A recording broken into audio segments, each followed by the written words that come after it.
Okay. Well, I do get two choices this time. Let me see. You get that one. I'm gonna get this one. So I guess that'll help. All right. So I tried to put up my other somewhat tutorial, but something was going on with my phone, and it wouldn't let it come out or whatever. So I'm gonna do the two parts here, where I go over a couple of common herbs. Well, they may not be as common. This is raspberry leaf, if you see.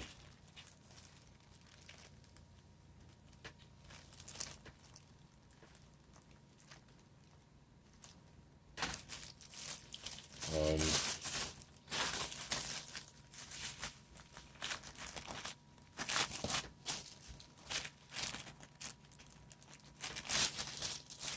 that's lemon balm right there.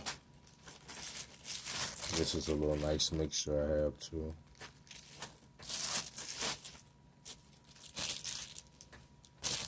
This is ginkgo.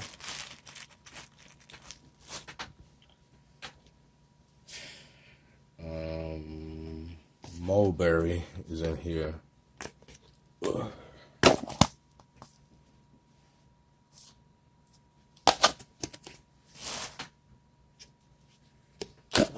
Lavender.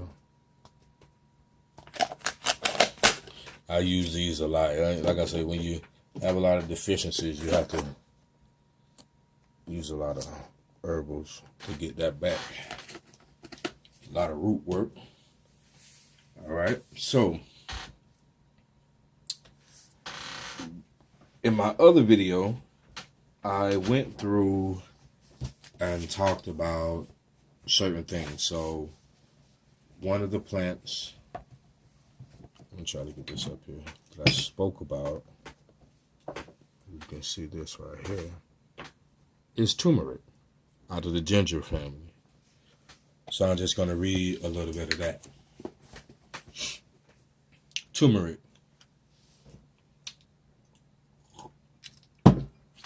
In the marketplace of almost any town or city in Asia, a visitor's appetite is likely to be whetted by the tantalizing aromas of curried vegetables and meats, or by the enticing smells that arise from multitudinous spice stalls. Out of sight, perhaps in a home or in the treatment room of a local physician, a doctor may be applying a yellow juice to the bruises of a young child. Elsewhere in town, an elderly woman may be burning a heap of plant parts while directing the fumes toward a relative suffering a head cold. If a traveler were to observe all these events, he might not make a connection amongst them, yet a simple connection exists. The odor of the curry dishes, the singular spice smell in the marketplace, the healing yellow fluid, and the aromatic smoke are all traceable to one plant, turmeric. Turmeric flourishes in rich, moist soils of Java, China, India, and Bangladesh, and is a valuable cash crop in many other tropical areas of the Far East. The plant may grow as high as 5 feet. Its leaves are large, about 1.5 feet long and 8 inches wide, and resemble those of a lily. Handsome funnel-shaped yellow flowers are borne in pairs from the leaf axis, but the rhizome, or underground stem, is the most important part of the plant. Dried and ground into powder, it yields the substance curcumin, often sold under the name as turmeric. It is this orange-yellow spice and coloring agent, one of the chief exponents of curry powder, that is responsible for the distinctively warm, bitter taste of curry foods. It's a common ingredient. It's a common ingredient of the prepared mustards as well, and is often used in making pickles. It has long served as a fabric dye in Asia. Curcumin has a long history as a folk remedy and is still popular in many parts of Asia for treating a wide variety of maladies, from blood diseases to eye infection. In India, the powdered rhizome is commonly administered as an antithelminic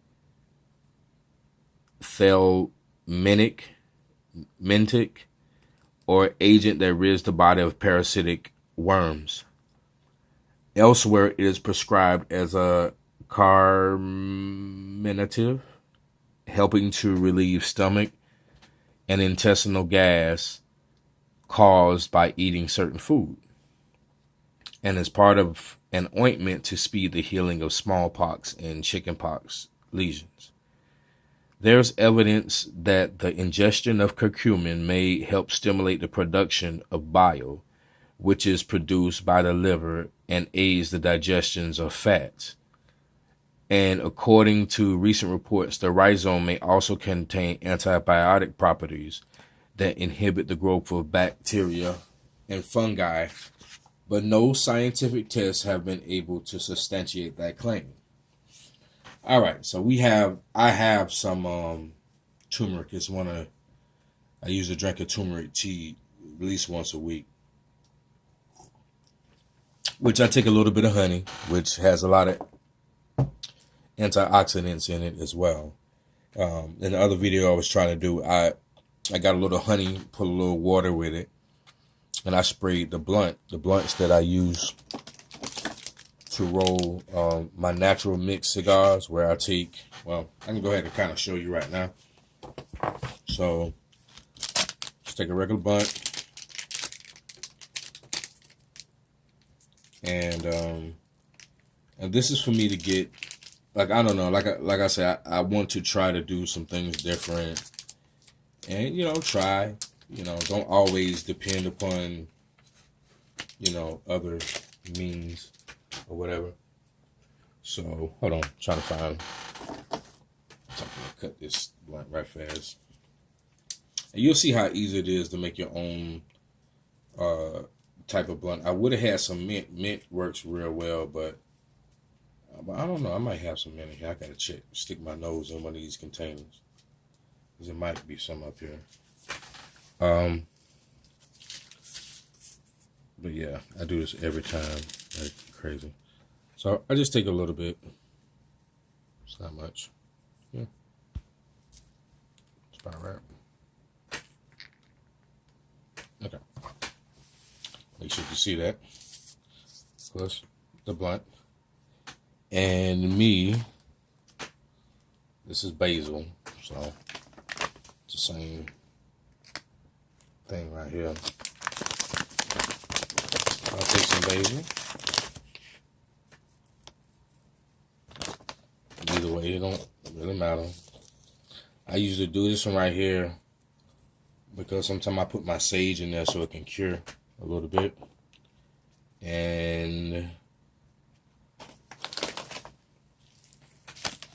fenugreek, which goes right with, when we're talking about that, the stuff with the turmeric, the fenugreek goes right with this. So if you say you mix that up and you start to get your, I guess you could say, the look of what you're gonna have going on here, and put a little bit of that mulberry in there.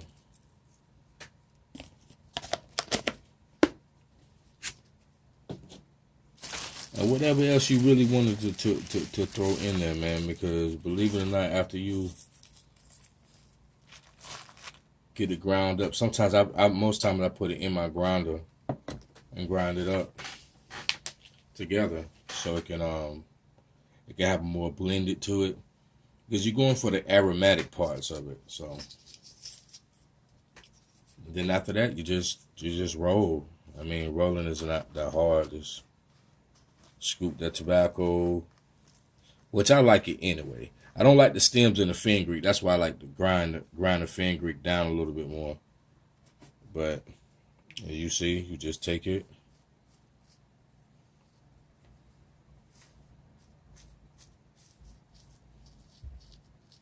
They used to have little filters you can put with this stuff. I would like to make some big cigars like this, like the big ones. I would like to, but I got to learn a little bit more about this process. I'm dedicated to it though. I'm trying to learn how to make more cigars. I've been practicing.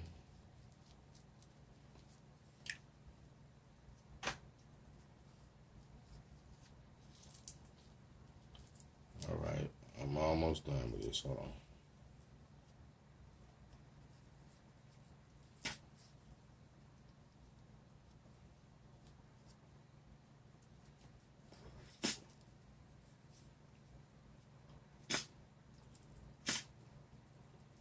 You hear me doing all that spitting?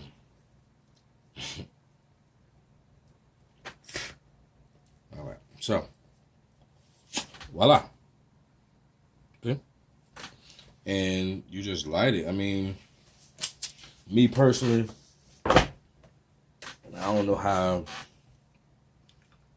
most people are. You always can experiment with shit, man. These is all legal herbs you can get from your like a Arabic store or.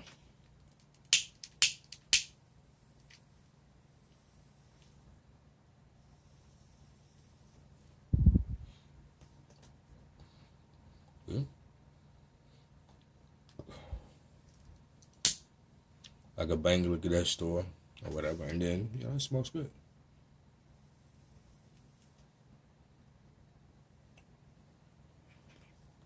But anyway, so back to the reading part. So that's my way. As you can see, I got all kind of herbs. I have way more than this though. Shit, I got hundreds and hundreds of herbs.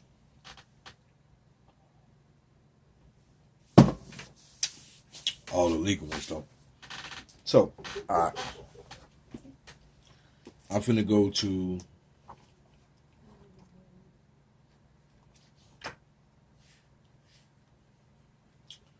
I want to try to go over which one of these here. I'm gonna go with the raspberry because I remember the raspberry. Raspberry I think deals with menstrual cramps, which is something cool too. A lot of people don't understand. When you start dealing with tinctures and different things like that, it's actual medicine. So there's some of this stuff. See, here's a raspberry leaf gargle. I'm gonna check that out on 437. Let's see what that does. 437. 437. Is that what it was? Yeah, 437. All right. So we get to 437. All right. Ouch. Where's it at? Here go goggles right here. There go raspberry tea gargle.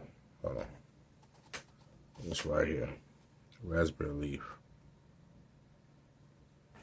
So it say 1 tablespoon dried raspberry leaves. See. 2 cups of boiling water, 3 cups of honey. Put the raspberry leaves in a teapot. Pour water over them, let them steep for 10 minutes. Strain the container, add the honey if desired to temper the tartness. And let it cool in room temperature before using. Store in an airtight container. Throw out if not used in 3 days. So powdered Carnegie root or canker root also have high tannin content and can be used to produce astringent gargles. Just prepare them by decoction, which is teaching you a lot about gargles. A lot of this stuff, you're supposed to have natural gargles that help. Here's a marshmallow root cough syrup. 1 to 2 teaspoons of chopped dried marshmallow root, 2 cups of water, 2 cups of refined sugar, 1 cup, 1/2 cup of orange juice. So it will say stir the marshmallow root into the water and bring it to the boil. Lower the heat, simmer for 20 minutes. Strain the concoction into a saucepan. You should have about a cup. Over low heat, gradually stir in the sugar so that a thick syrup forms. Simmer the mixture for another 5 minutes. Make sure the grains are fully dissolved. Stir in a little amount of mud water. If the mixture gets too thick, let the mixture cool slightly, then gradually mix in orange juice. Pour the syrup into a sealable container. Cover it when it's cooled. So this is how you make like cough syrups. So these are very important type concoctions. You get what I'm saying? These are very, very important. And so I'm gonna go ahead and end this. Like I say, use your honey, get your honey popping, get your basil popping, your fenugreek. Your fenugreek is like $3.69 for your basil. It's $1.99 for 2 ounces, man. So really, if you start thinking about going out and purchasing these herbs, you can basically save yourself time and money. Whether you smoke cigarettes, I don't smoke cigarettes, but I do smoke cigars. So now I roll these because I don't know. It makes the cigar, it makes it taste better. I don't know. It's weird. It's like for instance, if you use the mint tastes real good, like menthol, man. So, I'm on that do-it-yourself thing right now. You know what I'm saying? So, this my little setup, man. You know what I'm saying? Show love. I'm sorry I got a Budweiser in the back. Every blue moon I have to drink one. These are small ones, though. I don't got no endorsements by Budweiser, so, at all. So, all right, y'all.